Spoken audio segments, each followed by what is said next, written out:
They tested the man buried at the heart of Ireland's most famous monument. What they found was unprecedented. Newgrange, built 5,200 years ago, older than the Great Pyramid of Giza, older than Stonehenge. 200,000 tons of stone, carried and placed by hand, every piece chosen deliberately. The white quartzite came from the Wicklow Mountains, over 70 kilometers away, transported without wheels or horses. Every stone was sourced, every journey planned. This was not opportunistic building. This was state-level organization. The engineering precision is extraordinary. The passage alignment is accurate to within a single degree. For 5 millennia, nobody knew who built it or why. The monument kept its secrets sealed in stone. Then, a team at Trinity College Dublin extracted DNA from the bones found inside. The man at the center of Newgrange was the product of a union between brother and sister. First-degree incest. Not a cousin marriage, not a distant relation. A full sibling union. The data was unmistakable. Long continuous runs of identical genetic material on both copies of every chromosome. The researchers ran the analysis multiple times. The result never changed. First-degree parental relatedness. The inbreeding coefficient was unambiguous. No other explanation fit the data. Full siblings, not half-siblings, not uncle-niece. The finding made headlines worldwide. Prehistoric Ireland had a practice previously known only from the most powerful ancient civilizations. In the entire history of ancient DNA research, this inbreeding level had only one association: divine kingship. A ruler class so elevated that normal rules of marriage did not apply. Brother-sister unions were reserved for god kings. Pharaohs used them to keep the divine bloodline pure. The parallel to pharaonic Egypt was immediate. Siblings marrying to preserve sacred authority. Tutankhamun was himself the product of a sibling union. His genetic defects are visible in his skeleton.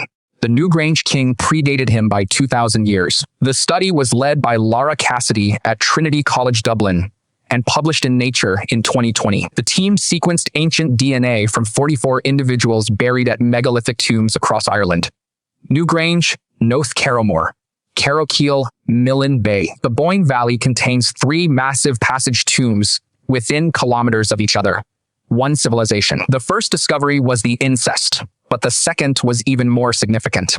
The Newgrange individual was genetically related to people buried at other megalithic tombs across Ireland. All 3 complexes sit within a bend of the River Boyne, a sacred landscape reserved for the elite. Noth alone has over 100 decorated stones, the largest collection of megalithic art in Western Europe. The carvings required specialist skill. These were not casual marks. They were the work of trained artisans employed by the elite. Stone after stone, each carved with a different motif. A society wealthy enough to support full-time artisans. Not just Boyne Valley tombs hundreds of kilometers apart. A single bloodline stretched across the island. A man at Newgrange was related to a man at Carrowmore in County Sligo, over 200 kilometers apart. This was not a local family burying its dead. This was a dynasty, a ruling elite whose power extended across the entire island. Carrowmore is the largest megalithic cemetery in Ireland. Over 60 tombs, one individual shared ancestry with Newgrange. The genetic connections revealed a network, not a village, not a tribe, a dynasty that placed its members in the most prestigious burial locations across Ireland. Extracting usable DNA from 5,000-year-old bones requires extraordinary precision. The petrous bone behind the ear preserves DNA best, the densest bone in the human body. DNA survives inside it long after softer tissues have decayed completely. They controlled who was buried in the monuments, and they controlled who built them. Newgrange took an estimated 30 years to build hundreds of thousands of work hours. Someone had to command that labor. The passage was engineered so that on the winter solstice, a beam of sunlight enters through a roof box above the entrance and travels 17 meters down the passage to illuminate the inner chamber. The alignment accounts for the sun's position 5,000 years ago. They calculated the angle before the monument was built. 17 meters of darkness, then light, for exactly 17 minutes, every year for 5 millennia. For exactly 17 minutes each year, the sun reaches the place where the God King was buried. No other passage tomb in Ireland has this precision. Newgrange was built for this specific individual. Newgrange catches winter solstice sunrise. Noth catches the equinox. Douth catches winter solstice sunset. The three monuments form a single astronomical system. The monument was built for him. The alignment was calculated for the moment of his burial. The entire structure was a statement of divine authority. This was not a cemetery. It was a throne, built in stone and aimed at the sun. The people who built Newgrange were Neolithic farmers. They arrived in Ireland roughly 6,000 years ago from the continent. Their DNA was closely related to modern Sardinian and Basque populations, the genetic signature of the first wave of farmers who spread from Anatolia across Europe. Their toolkit was sophisticated. Polished stone axes that could fell a tree in minutes. The porcelainite was quarried at Tiv in County Antrim and traded across the island. Evidence of organized commerce. They brought agriculture, cattle, wheat, and barley, and a new way of organizing society that Ireland had never seen. The pollen record marks the arrival precisely. Wheat and barley pollen appears in Irish soil cores at exactly the moment the new DNA appears in the bones. They cleared forests, planted crops, penned cattle. They transformed the Irish landscape within generations. The people who lived here for 4,000 years hunted. The newcomers farmed. And farming won. His face looked nothing like the modern Irish stereotype. Dark hair, brown eyes, olive-toned skin. The features of a Mediterranean farmer, not a Celtic warrior. The man who built Ireland's greatest monument did not look Irish by any modern definition. Side by side, the contrast is stark.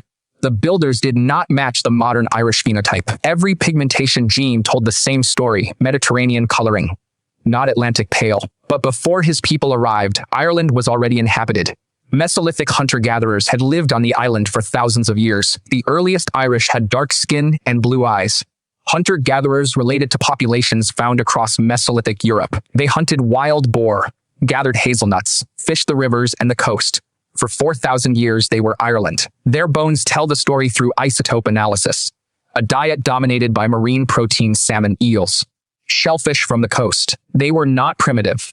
Their fish traps were engineered. Their seasonal movements were strategic. Mount Sandal in County Derry, the oldest known settlement in Ireland, nearly 10,000 years old. The hunter-gatherers lived along rivers and coastlines, small mobile bands following seasonal resources.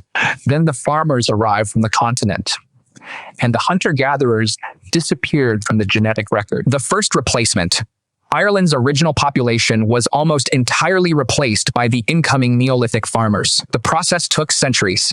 By the time Newgrange was built, the hunter-gatherer signature was almost gone, and the people who replaced them, the Neolithic farmers, built a civilization of extraordinary sophistication, passage tombs, megalithic art, and a ruling dynasty held together by incest. 44 ancient genomes, the largest ancient DNA dataset from any single island at the time of publication. Each genome told part of the story.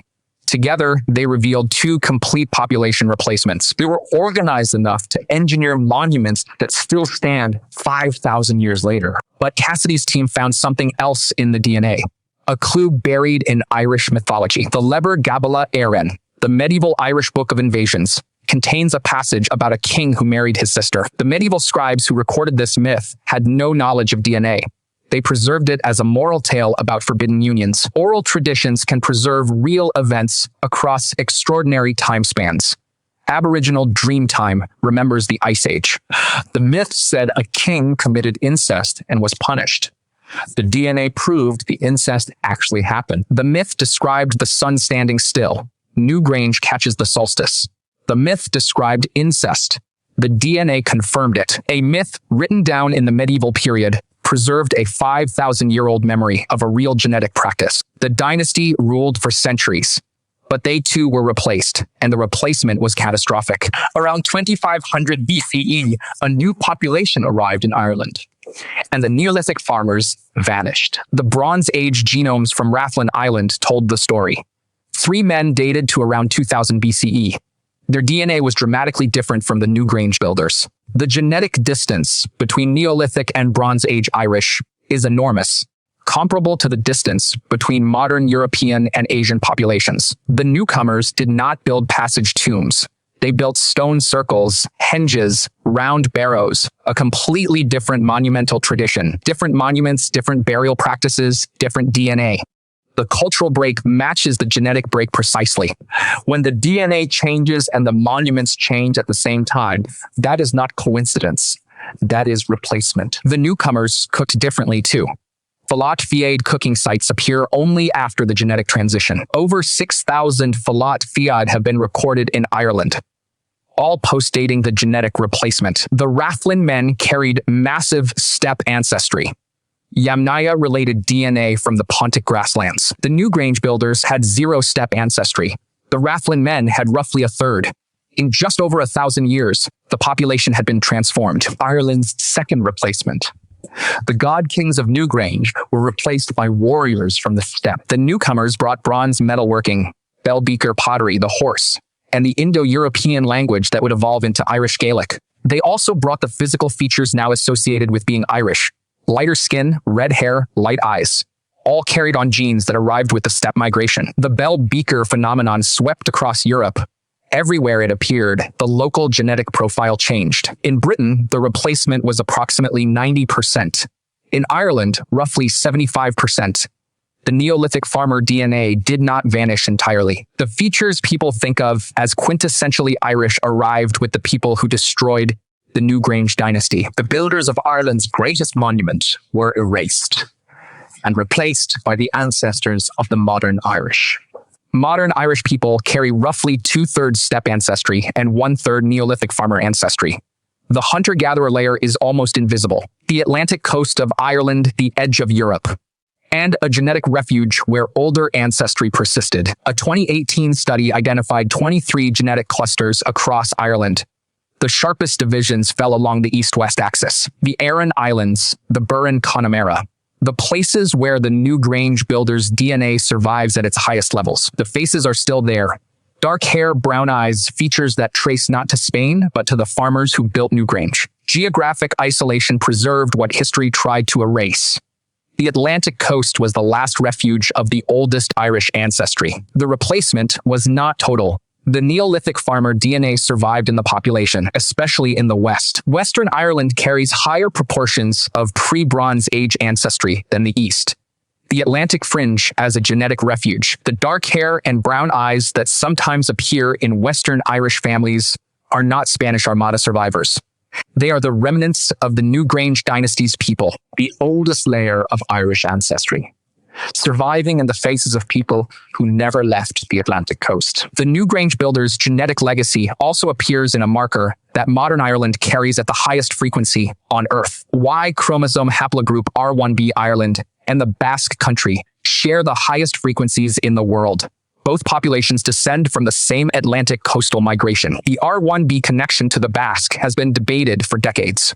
The ancient DNA confirmed it was real and Neolithic in origin. They built similar tombs, shared similar art styles, and now the DNA proves they shared the same ancestors. The Irish and the Basque are genetic cousins, connected by a migration that happened before writing existed. The Cassidy study raised a question that genetics alone cannot answer.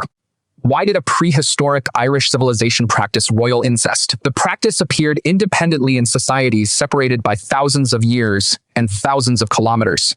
Egypt, Hawaii, Peru, and now Ireland. Every prerequisite was present: agricultural surplus, hereditary power, religious ideology, and the monuments to prove it. The Boyne Valley was not just a burial ground.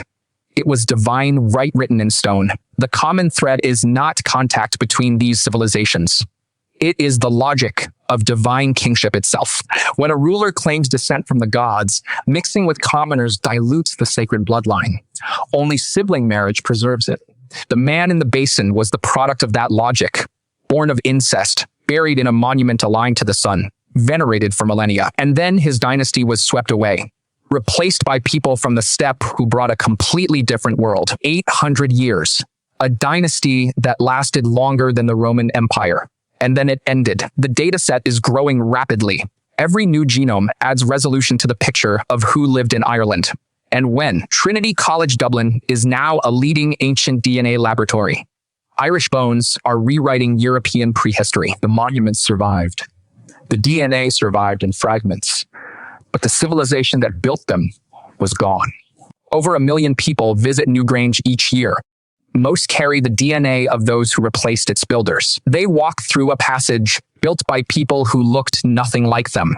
They stand in a chamber designed for a god king, whose bloodline was deliberately kept pure. They come from every country, speaking dozens of languages, walking toward a monument whose builders are gone. The visitor center tells the story of how it was built. The DNA tells the story of who built it and what happened to them. Stone to copper, tomb to circle, dark skin to pale, one island. 2 complete transformations. 2 replacements, both near total, both invisible until the DNA was tested. 5,000 years of hidden history. The monument outlasted both replacement events. It outlasted the dynasty. It outlasted their replacements. 5,200 years. And it still catches the sun on the shortest day of the year. They tested the man buried inside Newgrange. His parents were brother and sister. His family ruled Ireland for 800 years. And the DNA proved that everything people thought they knew about prehistoric Ireland was wrong. Buried in a monument aimed at the sun. And his entire civilization erased within centuries. The monument remains, the dynasty is gone. But the DNA remembers everything. The god king of Newgrange, born of incest, buried in sunlight, erased by history, resurrected by DNA.